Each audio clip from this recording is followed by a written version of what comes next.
ये कहानी है एक नगरी की जो समंदर में समा गई। ये नगरी है खुद एक राजा की जिसे कहा जाता था द्वारकाधीश। ये अपने समय से बहुत आधुनिक थी। उसकी बिल्डिंग्स, उसमें जो सिस्टम थी वो आज की थी, बट उस जमाने में ये चमत्कार से कुछ कम नहीं है और ये सच से भी कम नहीं है। कुछ लोग इसे माइथोलॉजी बोलेंगे, कुछ इसको हिस्ट्री बोलेंगे।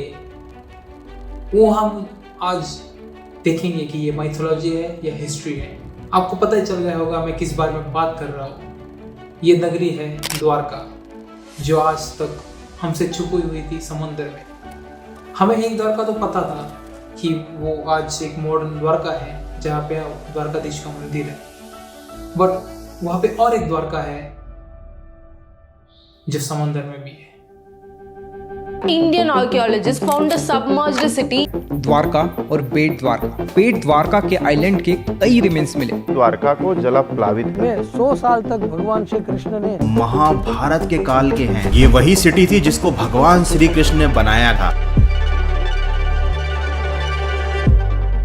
सनातन धर्म में द्वारका एक पवित्र नाम, पवित्र जगह और चार धाम में से एक है। ये द्वारका है द्वारकाधीश की, ये द्वारका है श्री कृष्ण की, और ये कहानी है एक द्वारका की।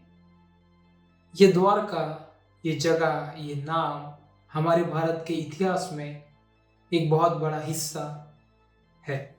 हमने इस वीडियो को 2 पार्ट में डिवाइड किया है। पहले हम देखेंगे हिस्टोरिकल व्यू और उसके बाद आर्कोलॉजिकल व्यू और फाइंडिंग्स। तो हमें पता चलेगा या इसको एक कंक्लूजन देने में हेल्प मिलेगी कि ये द्वारका सच में महाभारत की है या नहीं। हमें द्वारका का पहला उल्लेख मिलता है पुराणों में, स्कंद पुराण और हरिवंश पुराण में, और बहुत कुछ पुराणों में इसका उल्लेख भी है कि द्वारका कैसी है, क्या है और वहाँ पे कौन रहता है। जो आज हम द्वारका देखते हैं वो एक मेन द्वारका है, और प्रभु श्री कृष्ण के समय पे वहाँ पे 2 द्वारका थी, एक बेत द्वारका और एक मेन द्वारका। जो बेत द्वारका थी वो समुद्र के ऊपर बनाई गई थी। श्री कृष्ण जी जब मथुरा और वृंदावन छोड़ के आए थे, उनके साथ 10,000 लोग और भी थे, वो उनके साथ मथुरा आए थे। श्री कृष्ण जी मथुरा और वृंदावन छोड़ के आ रहे थे, तब उनके साथ उनके और 10,000 लोग भी आए और वो सब बस गए द्वारका में। द्वारका में उन्होंने अपना राज्य स्थापित किया, वहाँ पे अच्छे से कारोबार हुआ, स्थापन हुआ। वहाँ पे उन्होंने नई द्वारका भी बनाई जो बनी समंदर में। आज हम उसको जानते हैं एज अ बेट द्वारका। कहा जाता है कि ये बेट द्वारका अपने समय का आधुनिक शहर था, उसमें अच्छा मैनेजमेंट था, पोर्ट्स थे, और आगे जाके अपना एक ट्रेडिंग हब भी बना, दुनिया का ट्रेडिंग हब बना। तो कहा जाता है कि कोई भी सिविलाइजेशन हो, कुछ भी हो, उसका आगे जाके एक डाउनफॉल हमेशा आता है। जैसे कि हड़प्पन का आया, किसी ना कोई भी सिविलाइजेशन हो, अगर हिस्टोरिकली देखे और साइंटिफिकली भी देखे तो उसका एक डाउनफॉल हमेशा आता है, और द्वारका के साथ भी वही हुआ। जब श्री कृष्ण जी 125 साल पृथ्वी पर रहने के बाद देवलोक चले गए, तो उनके जाने के बाद ही कलयुग चालू हुआ। 4 युगों में से आखिरी युग कलयुग। 1963 में द्वारका का पहली बार एक्सहिबिशन हुआ और वो किया गया था डेक्कन कॉलेज ऑफ पुणे से। और 1966 में जाके कॉलेज ने एक रिपोर्ट पब्लिश की और उसमें मेंशन था कि जो प्रेजेंट द्वारका है वो 2000 साल पुरानी है। रिपोर्ट पे पेज 32 पे इन्होंने मेंशन भी किया है कि द्वारका का ऑब्जर्वेशन करने के बाद ये एविडेंस मिले है कि ये वही द्वारका है जो मौसल्य पर्व, महाभारत और स्कंद पुराण और जो बाकी पुराण है जैसे वर्णन है वैसे इसके मैच होते हैं। उसके बाद 16 साल बाद 1979 में आर्कियोलॉजिस्ट एस.आर. राव ने द्वारका का एक्सकवेशन स्टार्ट किया। एस.आर. राव ने द्वारका गांव की पंचायत को डिस्ट्रॉय करके वहाँ पे इन्होंने एक्सकवेशन स्टार्ट किया, और एक्सकवेशन में पंचायत बिल्डिंग के नीचे उनको विष्णु जी का मंदिर मिला। बल्कि एक नहीं, 3 मंदिर, एक के ऊपर एक बनाए हुए ऐसे मंदिर थे, और बहुत सारी कारीगिरी की गई थी उन दीवारों पे। बहुत सारे आर्टिफैक्ट्स मिले, बहुत कुछ मिला उस आसपास के एरिया में। और जब उनका डेटिंग हुआ तो ये पता चला कि ये डेटिंग्स 3500 साल पुरानी है। जो सबसे लोएस्ट मंदिर था लेयर विष्णु जी का, वो 3500 साल पुराना है। और उसके ऊपर जो मंदिर बने उनकी डेटिंग निकली 2000 1000 ऐसे वो ले बनती गई। अगर आपको पता नहीं है सर राव कौन है, आर्कियोलॉजी सर राव एक बहुत बड़ा नाम है आर्कियोलॉजी की दुनिया में।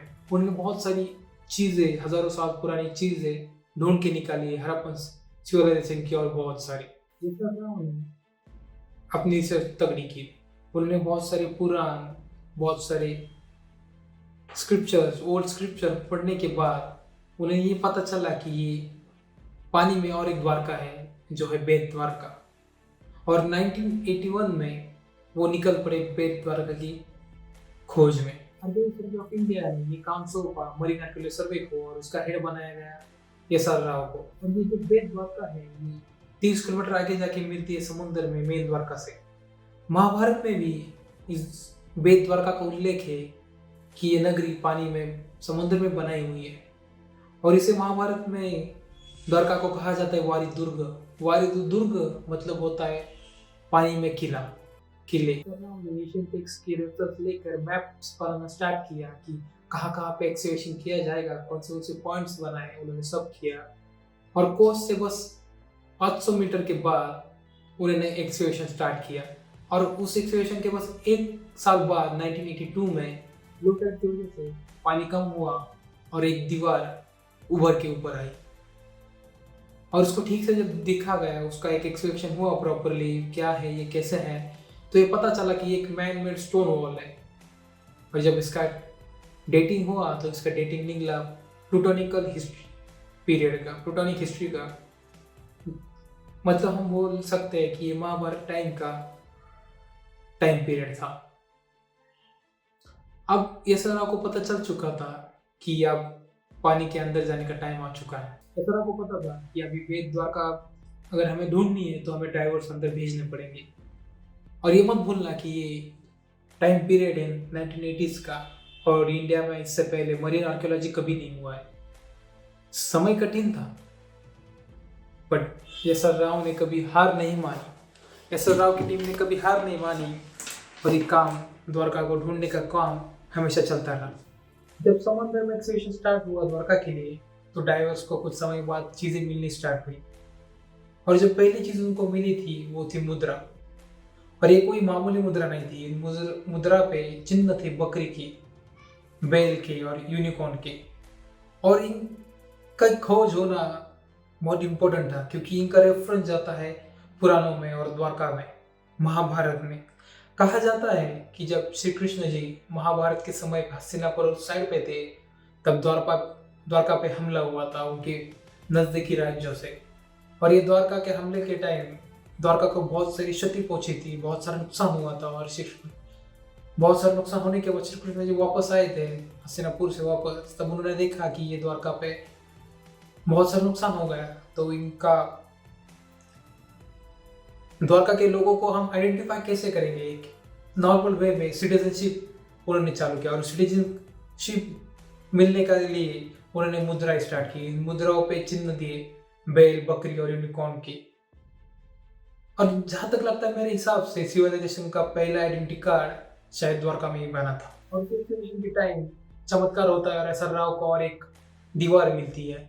2 दिन तक इसका एक्सकेवेशन करने के बाद ये पता चलता है कि ये एक स्टोन ब्लॉक से बनी हुई दीवार है और ये इसका डेटिंग जाता है 1500 BC से पहले।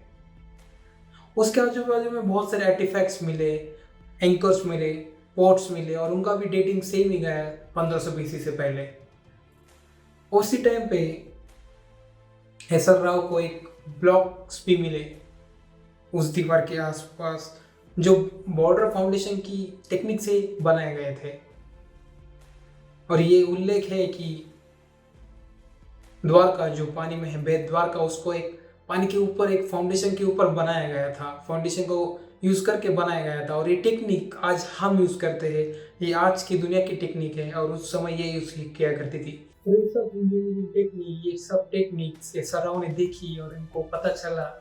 उन्होंने सोचा कि ये जो मिथिकल द्वारका की बातें बोली जाती है ये कोई मिथ नहीं है, एक जीता जागता सबूत है, ये एक हिस्ट्री है हमारे भारत के इतिहास की।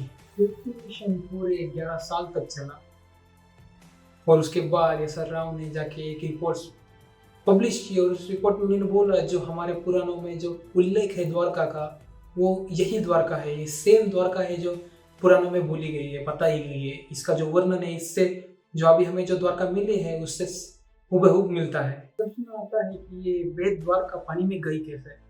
अगर हम भगवद गीता या पुराणों की माने तो कहा जाता है कि जब भगवान अपने देवलोक वापस गए तो ये वर्णन किया गया है कि द्वारका की पूरी गलियों में घरों में पानी घुस के और समुद्र में चली गई। और जियोलॉजिकली हम देखें तो ऐसा ही कुछ हुआ था। और जियोलॉजी की बात की जाए तो वहाँ पे हमें एविडेंस मिलता है कि ना बल्कि इंडियन रीजन के साइड, इंडियन ओशन के साइड, पूरे यूएस और उस नॉर्थ साउथ अमेरिका के बाजू में भी ये ऐसा एक फिनोमिनन देखा गया था कि उस टाइम से आज तक 60% का सी लेवल राइज हुआ है। ये एक द्वारका एक बस एक मिथोलॉजिकल साइट नहीं होगी, एक काल्पनिक कथा नहीं होगी, एक हिस्ट्री बन चुकी है भारत की। और एस आर राव ने इस पे काम करने की कोशिश भी की।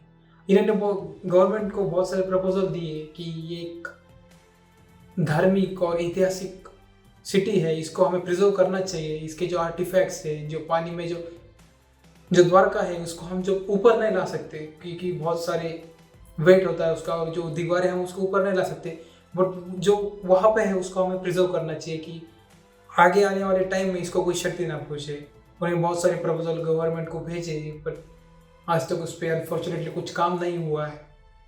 जब ये सर को पूछा गया कि आप इतने श्योर क्यों है कि ये वही द्वारका है जो महाभारत पुराणों में मेंशन है, आप इतने श्योर कैसे हो सकते हो कि ये वही द्वारका है, तो एस आर राव ने बस बोला इंटरव्यू में कि बस वहाँ पे एक चीज़ की कमी है और वो है नेम प्लेट। जो हम हमारे घर पे नेम प्लेट लगाते हैं खुद के नेम की कि ये हमारा घर है, बस वहाँ पे एक नेम प्लेट की कमी है, कृष्ण के नाम की नेम प्लेट। बाकी सब उसी द्वारका का है कि वही द्वारका है। बस एक नेम प्लेट वहाँ हो जाए तो हम 100% श्योर हो जाते हैं कि ये वही द्वारका है जो पुराणों में बताई गई है। तो कि हमें पता चला कि हम हड़प्पन संस्कृति तक ही सीमित नहीं है, हमारा इतिहास, हमारी संस्कृति इससे भी पुरानी है। हम बहुत सारे पुरानी संस्कृति है इस दुनिया पे। तो आश्चर्य होता है जब कुछ लोग एटलांटिस को सच मानते हैं क्योंकि उसका अभी तो कुछ एविडेंस भी नहीं है, पर उसको लोग सच मानते हैं, और द्वारका को एक माइथोलॉजी। इतना सारा एविडेंस मिलने के बाद भी लोग इसको एक माइथोलॉजी बताएंगे और एटलांटिस को सच बोलेंगे। बट अब ये समझना पड़ेगा कि द्वारकाधीश कोई माइथोलॉजी नहीं है, एक इतिहास है, भारत का बड़ा हिस्सा है। ये भारत के इतिहास का एक बड़ा हिस्सा है जो हमसे जुड़ा है और हमसे हमेशा जुड़ा रहेगा। अगर आपको ये वीडियो पसंद आया हो तो प्लीज़ सब्सक्राइब करना और ऐसे वीडियो देखने के लिए नोटिफिकेशन ऑन करना। Thank you.